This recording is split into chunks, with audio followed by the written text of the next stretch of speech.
Good morning students. Now I am going to explain you a new chapter of physics, that is the human eye and the colorful world. It's a really interesting chapter in which we will study how we are able to see the different objects. Our eyes are the gift of God, and how we are able to see the different objects by eyes. So we will learn about it in this chapter. And what are the different defects of vision? You must have seen that some of the people is not able to see the far objects. Most of the students also do not able to see the far objects. So these are called the defect of the vision, and most of the older people are not able to see the nearby object. So these type of vision are called the defect of vision. So in this chapter we will study about the defect of vision, different defects of vision, and the refraction, the important part, the refraction. The atmosphere, in atmosphere the refraction is also happen, and how this atmosphere refraction is very interesting to see different examples, like the stars twinkling. The stars twinkles due to this refraction of the light, and planet do not twinkles, and these type of some examples in your daily life you explain with the help of the chapter the human eye and the colorful world. So I am going to explain you first the human eye, about the human eye. The first part of the chapter is the human eye, or first of all we should know how the human eye works and what is the basic structure of the human eye. Human eye actually, human eye is just work like a camera. I think you must seen camera. So it works like a camera, but there's a difference between the camera and eye. Nowadays we can also adjust the focus of the cameras, but few years ago we are not able to even focus the different object by using these cameras. So in our eye we have this adjustment that we are able to see the nearby as well as the far objects. So it means we have to focus, we are able to focus our eyelids. So this type of actually this, how it is possible that we are able to see the nearby as well as far objects. So how the human eye work actually? So we will study how the human eye work, or actually the human eye work on the principle of the refraction. We have learned the refraction in the last chapter, that is reflection and the refraction. In the part of refraction we study how the reflection of the light takes place when it passes from the one optical medium to the other optical medium. So again the human eye actually work on the refraction of the light. So we know that when the light enters from the one optical medium to the another optical medium, it refracts. So how the refraction work in the eye? So we will study about it. Now I am going to explain the working of the first of all the structure of the human eye. This is the outer portion of the eye which is bulges outside. All the portion of the eye is actually made up of cells, we can say in terms of biology, we can say made up of cells, or these cells are made up of protein. So we can say that these structures are basically made up of proteins. So this is called cornea. This is called the cornea. Cornea is that part of the eye which is bulges outside. Okay. So this is called cornea, and behind the cornea there is a structure like this, which is basically colorful in nature. It means it is called the iris. It means if you look into the eyes of other, or even you can look your eyes into the mirror, you will say there is a dark brown or a black portion in between. This is called the iris. It is colorful part of the eye, iris. Iris. So in between this iris, actually iris is a circular in structure. So you can say if it is your eye, then this black portion is actually called the iris. This is iris. And we have, I think you must notice that there is a dark black portion between iris. This is very dark in color. You can see your eyes in mirror, or even you can see the eyes of your sister, your brother at your home. So this is called the pupil of the eye. So actually the size of the pupil which is in between the iris, it adjusted by this iris. This is called the pupil of the eye. This is the pupil of the eye. Okay, let me see one thing. Yes. So this is called pupil of the eye. And this iris is actually colorful. It can be brown, it can be blue, or it can be black. So iris is a colorful part. It is circular in shape. And between the iris is pupil. Pupil is dark in color. I will explain later why this pupil is so dark in color, why it is black in color. Again, after this, there is some, we can say the ligaments. The ligaments which attach the ciliary muscles with the lens. Actually, behind this iris there is a lens. You know which type of lens is there in our eyes? Yes, it is convex lens. So it has we have a convex lens basically, which is made up of protein. It is actually jelly-like structure. Jellies you have seen. So it is jelly-like structure made up of protein. Transparent. It is transparent in texture. It is transparent and jelly-like since it is made up of protein. And this lens is hung into the eyes by the muscles called the ciliary muscles. And in between the ciliary muscles, the ligaments are present which attach the ciliary muscles with the lens. So these lenses are actually hung with the help of ciliary muscles which attach to the lens by the suspensory ligament. So I am making a structure like this. This is called, this is structure which keep a lens in position. This structure is actually keep our lens in position. This is the convex lens. Okay, I have to write the name. This is the convex lens. And this lens is held into the eye by muscles called the ciliary muscles. These are the ciliary muscles.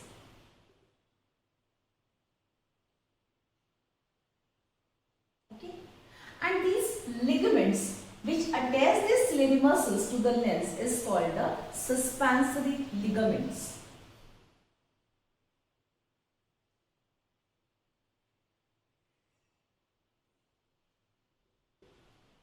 Actually, this is not the right way to labeling any structure.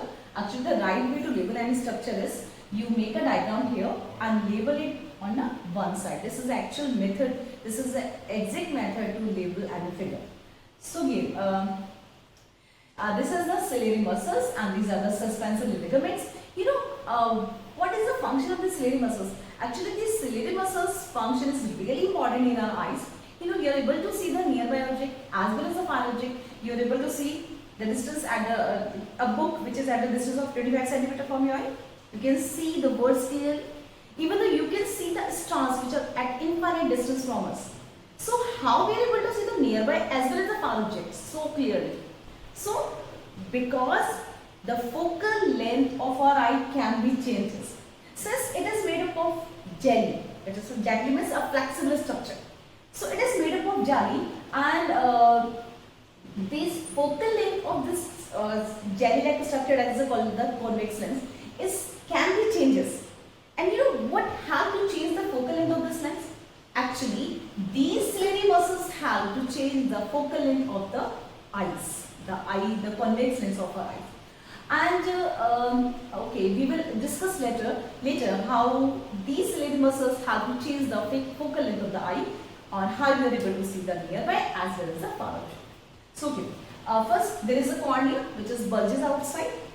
Behind cornea there is a iris structure. Iris means a colorful structure.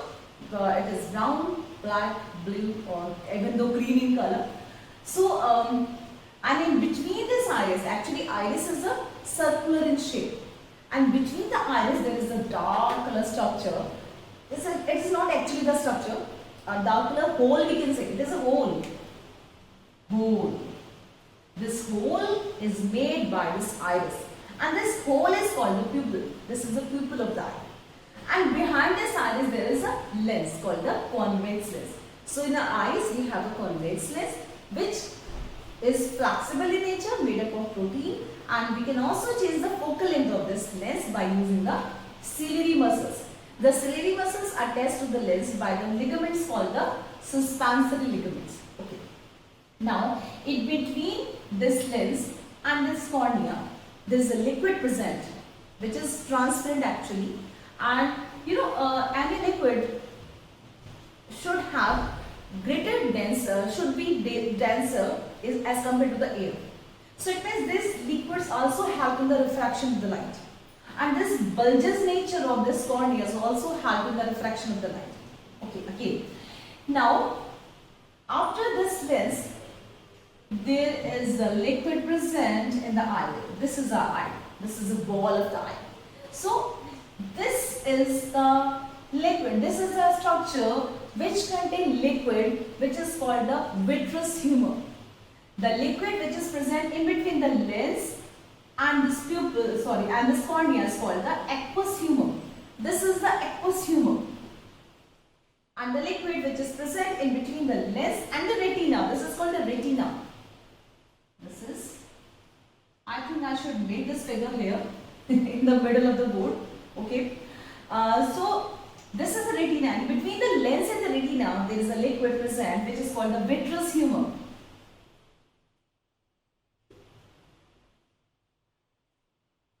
This is the vitreous humor. Okay, let me check one thing.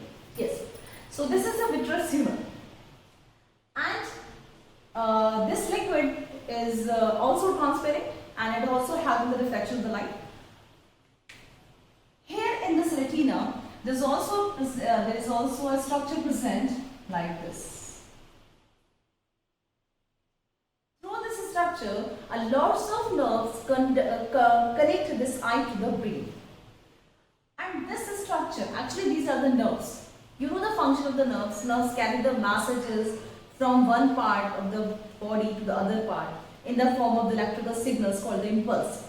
So these are also the nerves. These nerves carry the messages from our eye to the brain. Actually these nerves connected to the brain. It connected eye to the brain.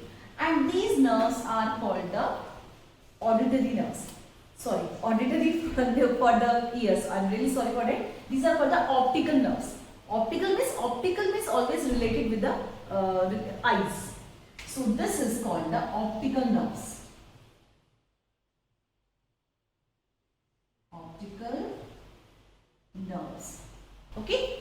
So again I am going to explain you. This is a lens which is a convex lens, and also we can change the focal length of this lens by using the ciliary muscles. These are the suspensor ligaments which attach the ciliary muscles to the lens. In between the lens and the retina is actually the screen where the image is formed. I explained you how the image formed by the convex lenses. So you know a convex lens mostly form the real images, and for the real image there should be a screen.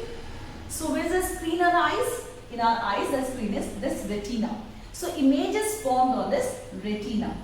This is the screen of our eyes. So this is retina is called the screen. And in between the lens and this screen is a liquid present which make it wet.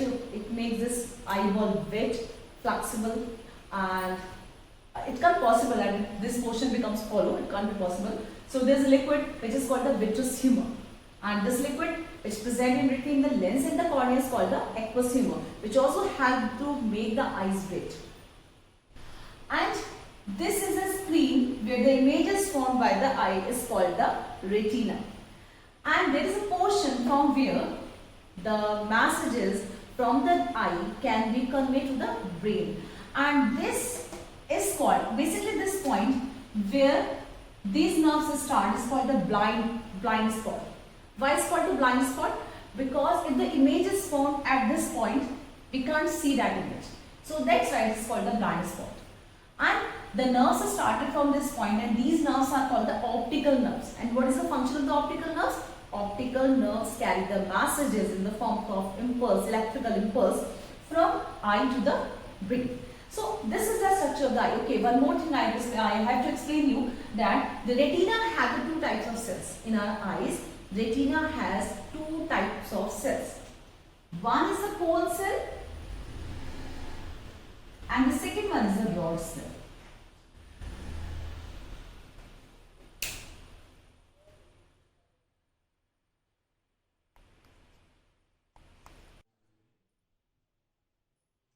So two types of cells are present in retina, that is called the cone and the rod cells. Cone cell actually is responsible for seeing colors, or we can easily remember this thing by C for cone and C for color. So these cone cells are responsible for seeing different colors. Okay. And the second one is the rod cells. Rod cells are responsible for the intensity of light. You are able to see the bright lights and the dim light, and these intensity of light you are able to see by using this rod cell. It is responsible for the intensity of light. So we have two types of cells, that is a cone and the rod cells in our retina to see the different colors, cone cells, and the intensity of light. Okay. Now one more thing, at this part, which is also called the blind spot, at this part actually there is no cone or rod cells are present. That's why we are not able to see the objects when the image is formed at the blind spot. Okay, here. So this is all about the structure of human eye. Okay, it's very simple. Now how the human eye work? Now let's study how the human eye work. So for the working of the eye, suppose there is some object in front of our eyes. We are able to see the objects, like I am able to see this phone which is in front of my eyes. So how we are able to see different objects? Actually, the light, we are able to see the object when the light from that object is actually falls on our eyes. It means it's very important that light should be there for seeing any objects.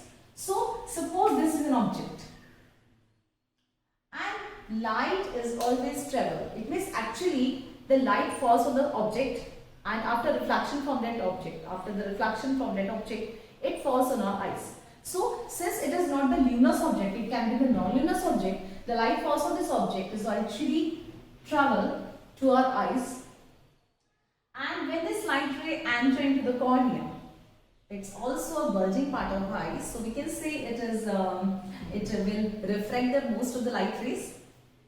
When it passes from this cornea, it falls on the lens, that is called the convex lens. We know the property of the convex lens, it will converge the beam of the light. So what happens, this lens actually forms the image of object on retina, and with the help of this cone and the rod cells, we are able to see the color of the object, and also we are able to see the object in presence of light. So when this lens forms the image on this retina, we are able to see the objects. But actually what happened? You know, since it is retina as a screen, so the image will also a real image. We know that the image is formed on the screen is a real image. So it means this convex lens forms the real image on the retina. Now, one thing you should remember, that the convex lens always form the real inverted image. It means the image formed on the retina will be inverted. But we not see the objects inverted. We always see the object erect. So how is it possible? Actually, the image formed on the retina is inverted due to this convex lens. Since it is real, so the inverted image is formed at retina. But when these optical nerves carry the messages from the eye to the brain, it conveys the message from eye to the brain in the form of electrical impulse. So this brain interpret the image erect. So actually a brain is such design that it always see the erect image. Since the image formed at the retina is inverted, but we are able to see the erect image due to the brain. So this is the working of the eye. Now the most important function of this pupil and this iris, I am going to explain you one example. When you enter a dark room is in absence of light. Suppose you are coming from the bright light. Suppose there is a lot of sunshine out of the house, and you come from bright sunshine into your homes, where you did not open your lights and you did not open the windows or the curtains. So what happens? Initially, you are not able to see the objects clearly. When you enter a dark room from the bright light, you are not able to see the objects clearly. But after some time, you are able to see every object. So why it possible? Yeah, how it happens?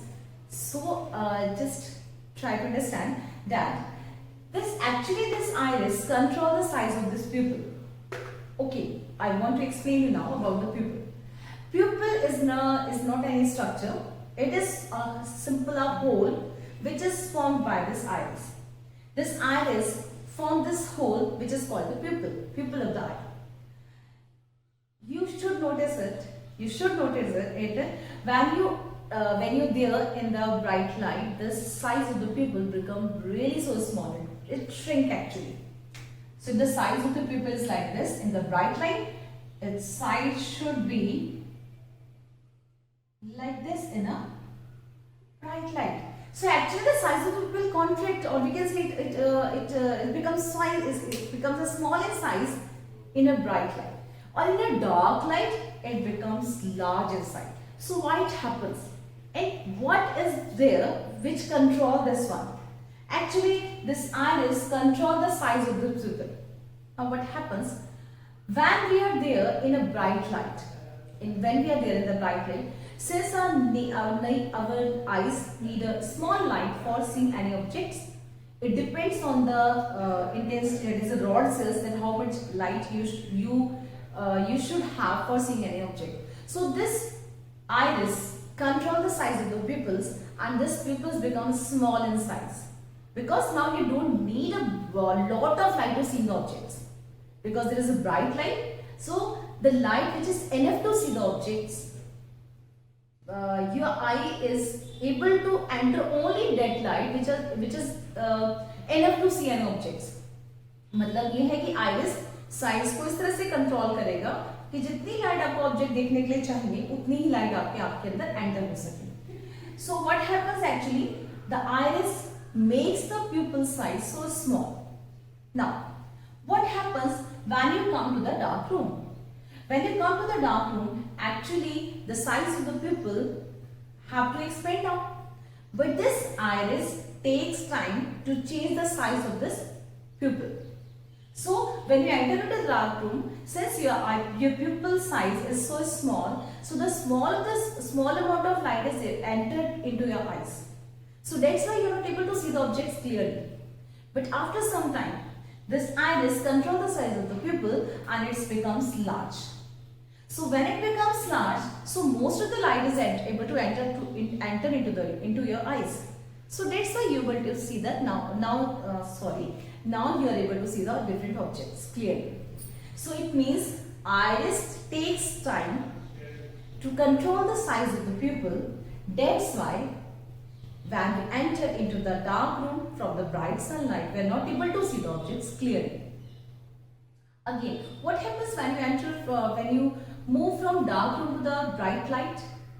You like to close your eyes. Why?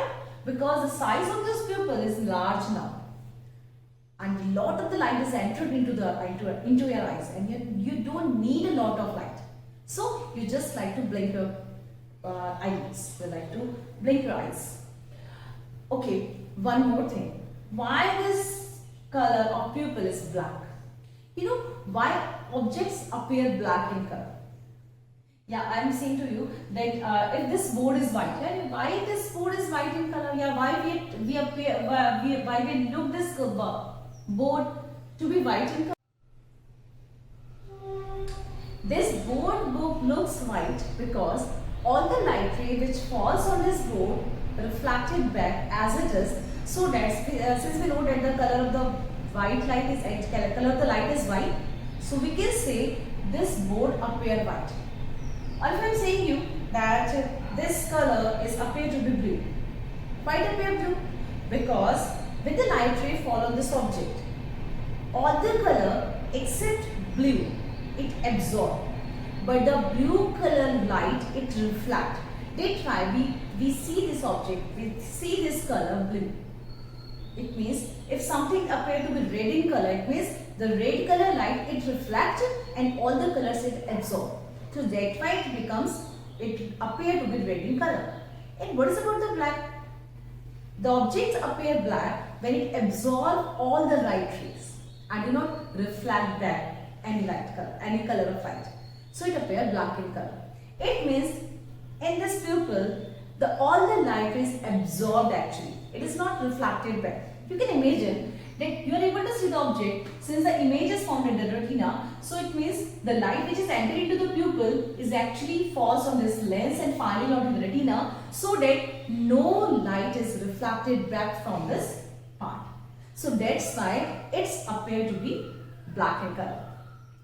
So this is the function of iris and pupil of our eyes. Now you can understand why we are not able to see the objects clearly when we enter into the dark room.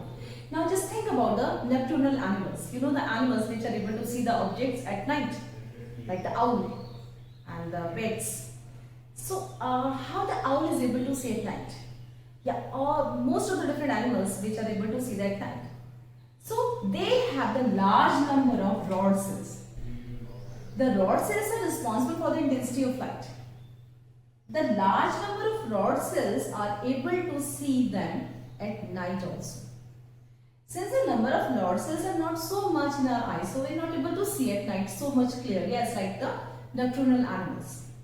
So those animals we are able to see at night, actually they have the large number of rod cells and compared to the cone cells. They don't have the cone cells also. They have a few number of what it can be possible that there is no cone cells are there on their retina. So due to the large number of cone cells, the nocturnal animals can able to see at night also. And we have the cone and the rod cells both in our eyes, so we are able to see the colors clearly, a colorful word, and the rod cells as responsible for the intensity of light. You have ever noticed that in a dark room, or you can say there is a dim light, you will differentiate between the different colors, because actually these cone cells are actually function properly in presence of light. So in absence of light, these cone cells are not function properly.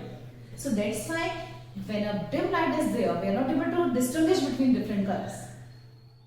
So this is all about the the eye, human eye, how the human eye works, what is the construction of the human eye, what is the different function of the iris and the pupil, and different applications like we are not able to see the objects clearly when we enter into dark room from the bright light, and how the nocturnal animals are able to see at night but not us, and why we are not able to distinguish different colors when we enter into the dark room, or we can say there is a dim light, we are not able to differentiate different colors.